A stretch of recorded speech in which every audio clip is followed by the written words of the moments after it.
The Virginia Cable Telecommunications Association and your local cable provider presents Cable Reports.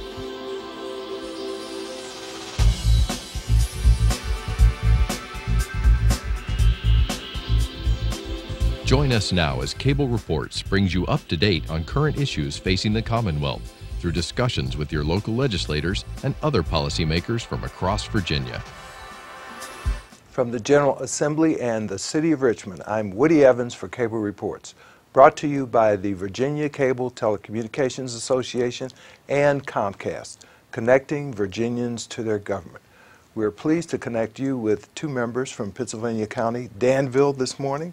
Senator Bill Stanley, good to see you, sir. Great to see you, Woody. Thank you for having us. Delegate Danny Marshall, so good to see you again. And Woody, thank you, and thank you for doing this. This is always good for our people back home. I get compliments about this all the time. Great. Well, let's talk about economic activity in the Pittsylvania County, Danville area.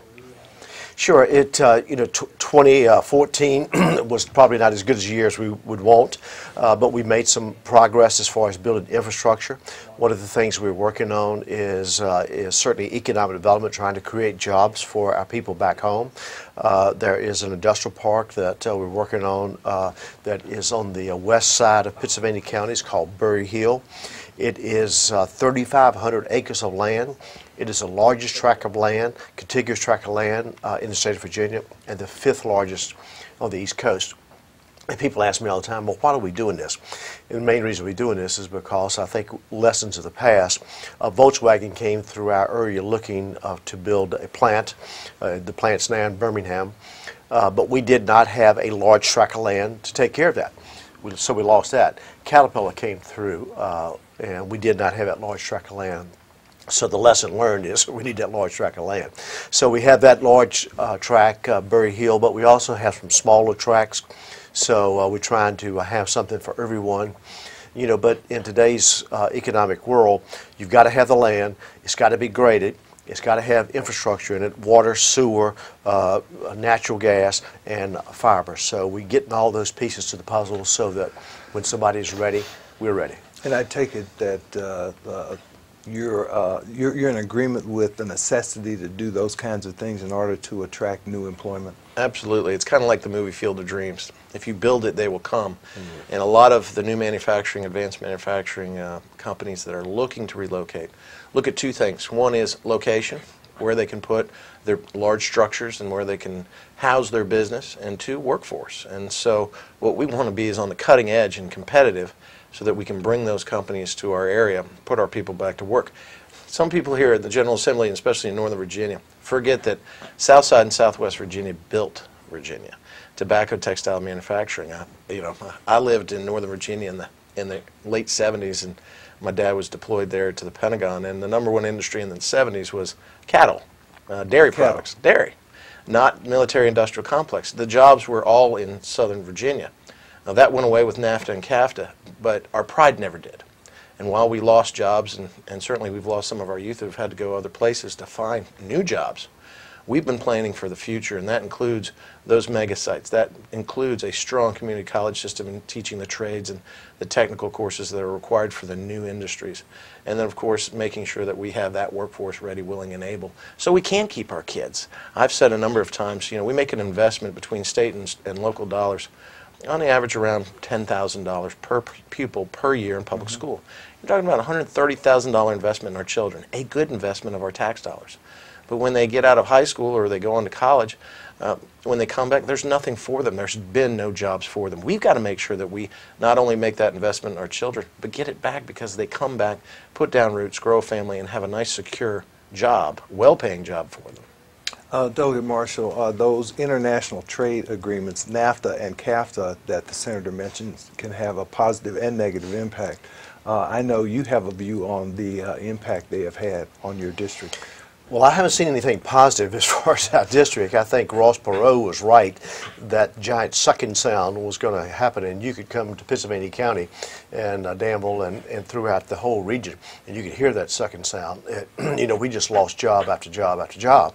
The city of Danville had Dan River Incorporated. They make cloth. and so that at one time in the city had 12 to 14,000 employees, and these were good jobs. I mean, they were jobs that people worked at. They could supply for, provide for their families, send their kids to college. Gone. And so, what we're trying to do is revitalize it and build a whole infrastructure again. And Senator Stanley is exactly right. Berry Hill is a piece of the economic development puzzle. One of the biggest pieces is certainly people. We've got to make sure that we invest in our people, and every other community will have land. We have a little bit of advantage because of our location up and down the East Coast, but the other thing is people, and we're invested in that also to try to make sure that our people are going to be ready for the jobs of the future. And Senator, to what extent has sequestration or the across-the-board cuts in Washington, D.C. had on your district? I take it you don't have the military presence in terms of installations, for example, as the Hampton Roads area has. That's exactly right, Woody. But certainly, where there is a dependency in Northern Virginia and Hampton Roads area on the federal government, that's how they grew. Having been there and watched it happen and having a father in the military, I saw that. We don't have that kind of problem with sequestration, diversification. We're already diversified.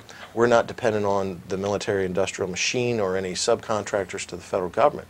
So that gives us a little bit of advantage because we're not seeing things go down. We've already watched our economy lessen. What we're trying to do is build up for the future. But certainly, the old saying is a rising tide floats all ships, and certainly that's what we're trying to do to make sure that we bring our economy back because it's good for Virginia. But certainly when you're having that kind of issue financially with lessening of federal dollars being spent in Virginia, then it affects all of Virginia. But I think what this is a wake-up call for the whole of the Commonwealth that we cannot be dependent on a federal government that is $19 trillion in debt, that we must invest in our people, trust in our people, not in a federal government, to carry us forward economically. To what extent does agriculture contribute to the economy in your district? Well, the Pittsylvania County had research done just a couple of years ago, and agriculture is still the #1 industry in Pittsylvania County. And if you look at, still tobacco is still strong, but dairy, farming, lumber is so agriculture is a big piece of it. We want to make sure that we can keep that strong. And Bill and I serve on Tobacco Commission. Mm-hmm. We have an agricultural committee that tries to help farmers make sure that they can keep their crops going and keep looking forward. One of the crops that we're looking forward in the future, that bill that's going through the General Assembly, is hemp production. Yes. And we passed it on the House floor yesterday, and talking to the patron of the bill, and I'm one of the co-patrons of the bill, is Pittsylvania County could be poised to grow this, and it would be the same type of plant as tobacco. So the people who are not growing tobacco could be able to grow this. You could get 2 crops a year, 2 cut-ins a year, so it would be able to give us another cash crop. The U.S. is the largest importer of hemp in the world.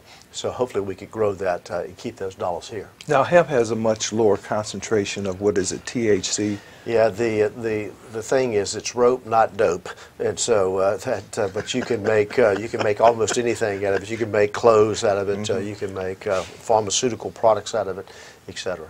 And what about tourism, Senator Stanley? To what extent does tourism contribute to the economy in your district? Certainly tourism is important.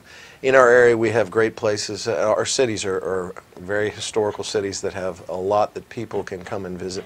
What we depend on a lot is a lot of our North Carolina brothers and sisters coming across the line and enjoying what we have to offer, the natural beauty, the hunting, the fishing, our waterways, our rivers and streams and lakes. It really does add to the economy. But just to talk about what Delegate Marshall was saying, if we didn't have agriculture, we would have really suffered. And it employs thousands of people.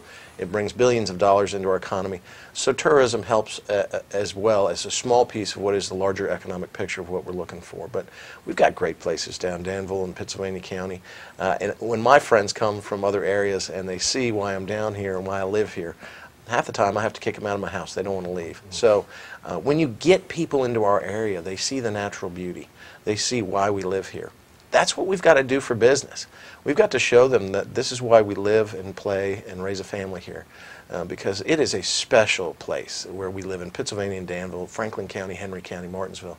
I mean, it's one of a kind, and it's one of those places that once we show it off, then people understand why we're here, but also they want to stay here and be here as well. And we were talking about one of the residents of Danville who's going to be honored pretty soon, who's former NASCAR driver. Talk to us about that. Wendell Scott is the gentleman that broke the color barrier in NASCAR stock car racing.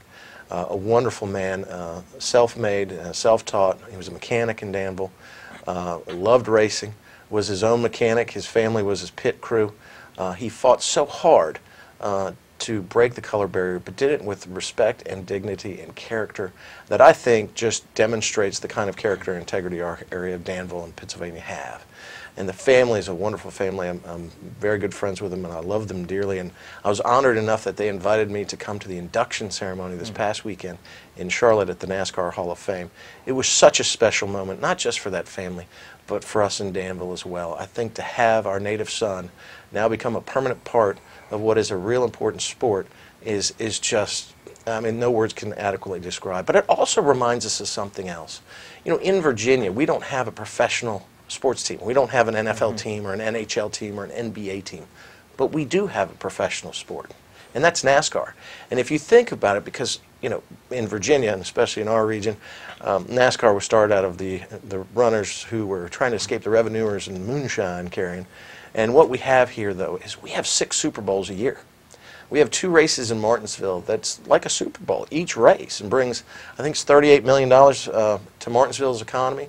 We've got 2 races in Richmond, and Bristol's just over the line in Tennessee, but it's still, you know, we've got Bristol, Virginia, and Bristol, Tennessee. Still is very impactful to our economy. So I think we always have to, because it's in our area and it's in our blood, remind people here in Richmond, the General Assembly, how important NASCAR is to the heritage of Virginia, just as Wendell Scott is, but also to the economic future of Virginia. There's no other place where you get 6 Super Bowls a year and that kind of infusion of money into local economies. So it's really important what happened today to have, or what happened this weekend with Wendell Scott, but it's really important for us to remember how important NASCAR is to the Commonwealth of Virginia. And you have personal experience with that, Delegate Martin. Yeah, there's a sports car track just east of Danville called Virginia International Raceway, VIR, and there is something going on there almost 10 months every weekend. And so it is a big boost to the local economy. So hotels from South Boston and Danville will fill up. Restaurants will fill up. And these are mostly amateur races, people who want to go out and drive the car on the track. But there's you know, also different races. One group is called NASA, one is Sports Car Club of America. But there's a pro series called IMSA that will be there in August. And this is a national association. It's part of NASCAR. It's a road racing arm of NASCAR. They race all over the United States, but the race at VIR for NASA will attract drivers from all over the world will come to the track. So racing is in our blood and it's in our heritage. His blood too, by the way. Absolutely, I know. He's That's being what I was kinda trying to shy. say. He has personal experience, and he is being shy. He's being shy. Didn't you win the Daytona, 24 Hours of Daytona, young man? I didn't win it. I came in third twice. Hello. Very good, very good. That's great. Talk to us about the Dan River, because I know you have some legislation in regarding a coal ash spill that occurred. Well, it just so happens that you know, February the 2nd, the spill happened in Eaton, North Carolina, at Duke facility. And what happened is they had a coal ash pond, and they had a pipe for some unknown reason that ran under the pond that had rainwater that would go under this pond for some silly reason. And so part of the pipe was metal. The metal over the years rusted, and the ash spilled into this metal pipe, went out into the Dan River, and went downstream. Luckily, the person at the intake water for the city of Danville, which is on the west side of town, did exactly what he was trained to do. He saw that the water had turned different color, so he made his supervisors aware of it. and then they got the notice.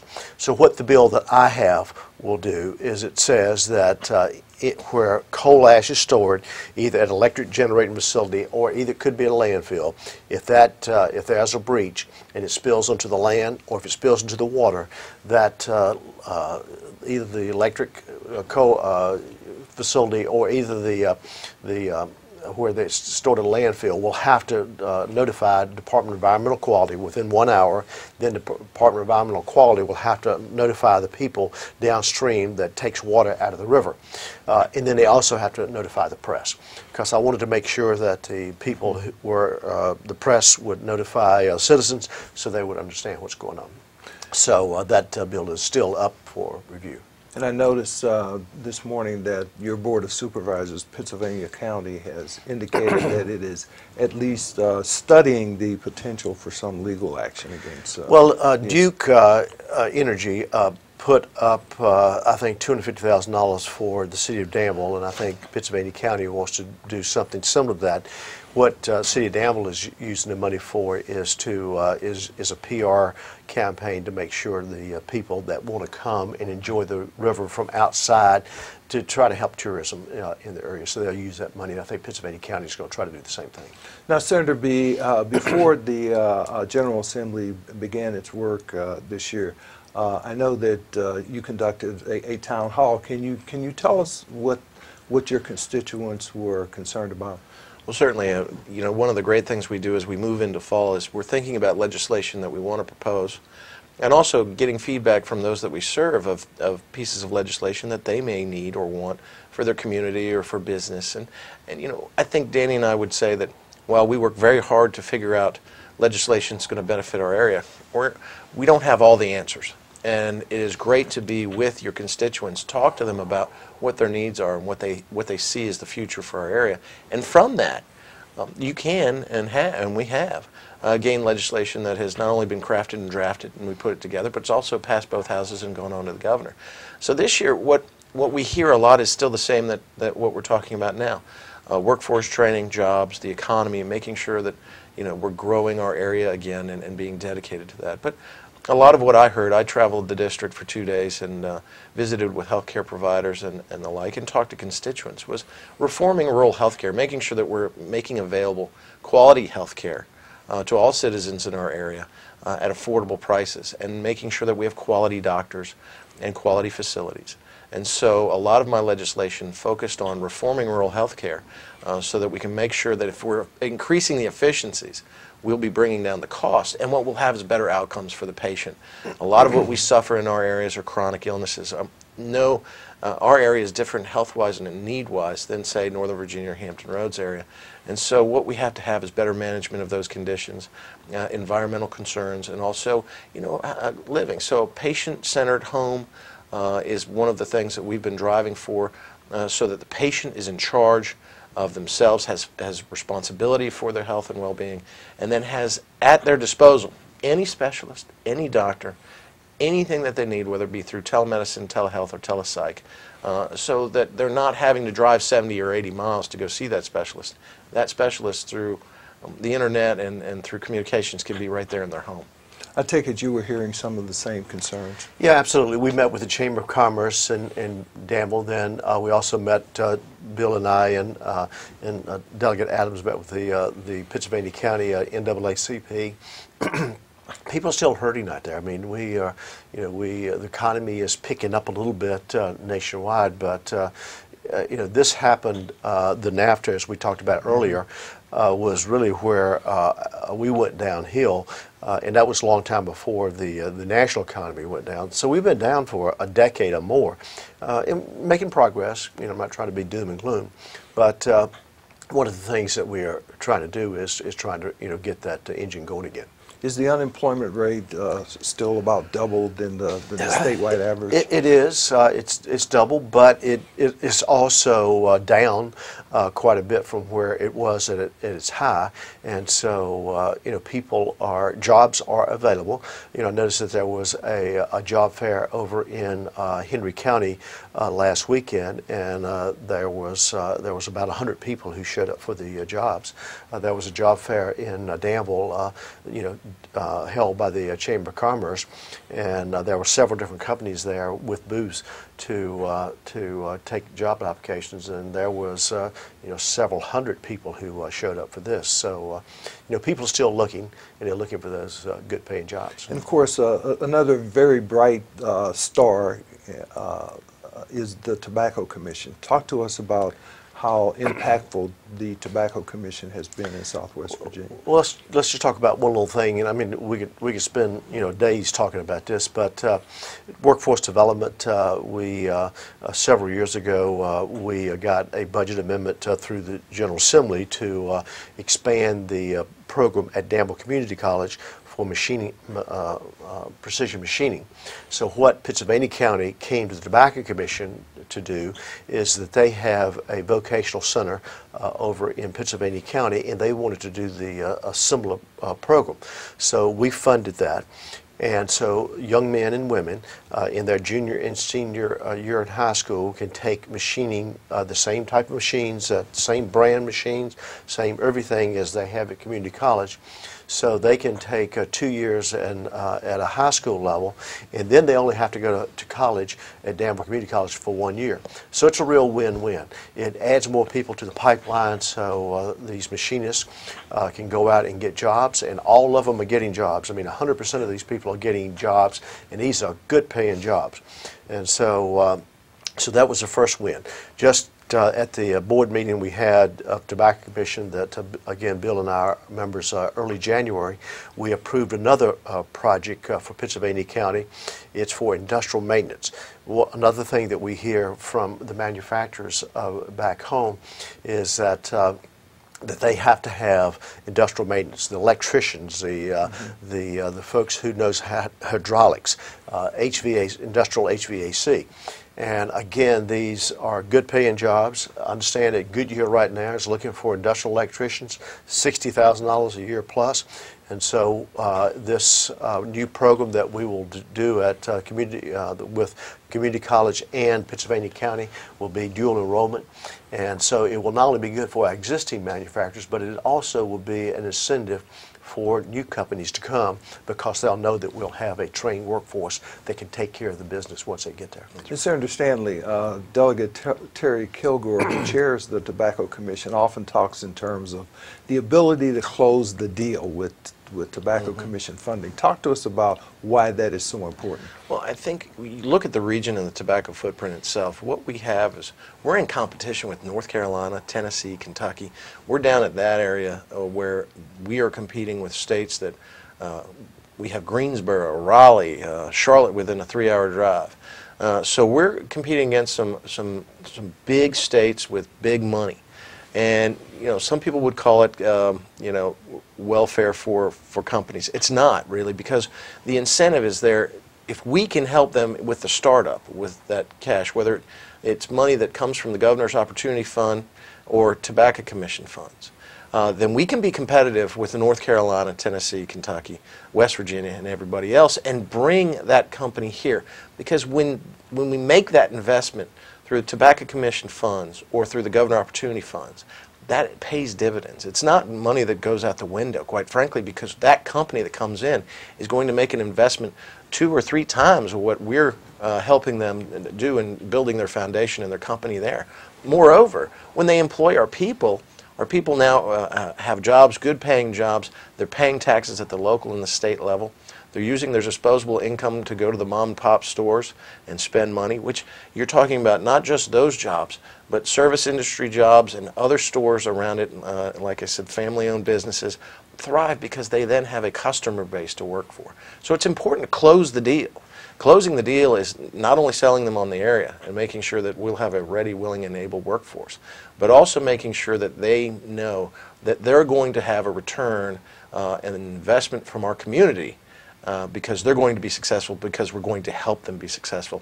The Tobacco Commission offers that opportunity. Otherwise, we would not have. And I tell you this, Danny's talked about jobs and companies that have gone elsewhere.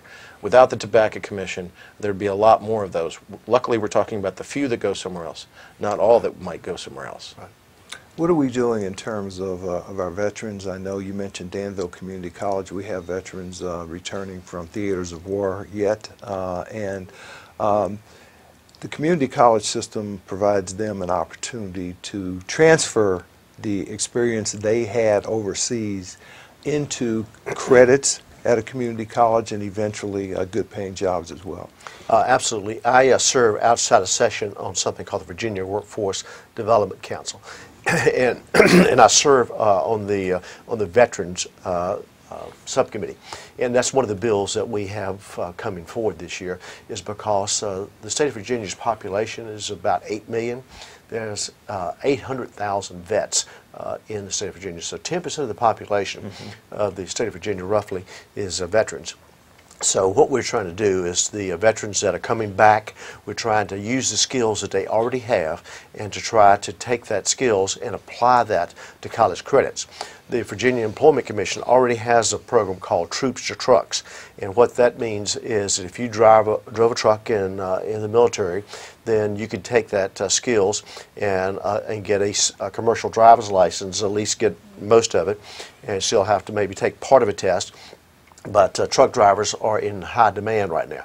And so what we're trying to do is to, again, look at what skills that you learned in the military and how to apply those for college credits. So the bill that we'll look at in the next 9 months or so, hopefully have it ready by September, that whatever skills you had in the military, then you will be able to apply that for college credits. There's also the V3 program, Virginia Values Veterans. Talk to us about the importance of that program, Senator. Well, again, it's a commitment that the Commonwealth of Virginia makes to our veterans. And what we're trying to do is not only reward them for their service and the sacrifices that they've made. It's not just the threat that they face on the battlefield, but it's also the time that they spend away from their family. I know I missed 3 Christmases with my father. He was a career naval officer. So what we're saying is this reward is that we appreciate not only the service that they've made for our country, the service that they've given, the sacrifices that they've made, not only being away from their families, but the threat that they may have faced abroad. So here's what we're saying. We want you to come back. I think it is in our interest in the state to make sure that we're doing everything we can that when they finish their service to our country in one of the Navy, Air Force, Marines, or Army, that we want them to come back to Virginia and stay here. So a program like that and the other programs like Danny's talking about gives every incentive for that veteran to come and resettle in the Commonwealth of Virginia and become a productive member of our workforce and a great citizen in our community. So that's just one of, I think, many incentives and community-based programs that we're doing in Virginia to reward our veterans. Great. We're going to have to leave it there. Thank you for being here. Thank Delegate you. Danny Marshall, Senator Bill Stanley. Woody. Thank you for watching Cable Reports, brought to you by the Virginia Cable Telecommunications Association and Comcast, connecting Virginians to their government. Until next time, I'm Woody Evans. Mm-hmm.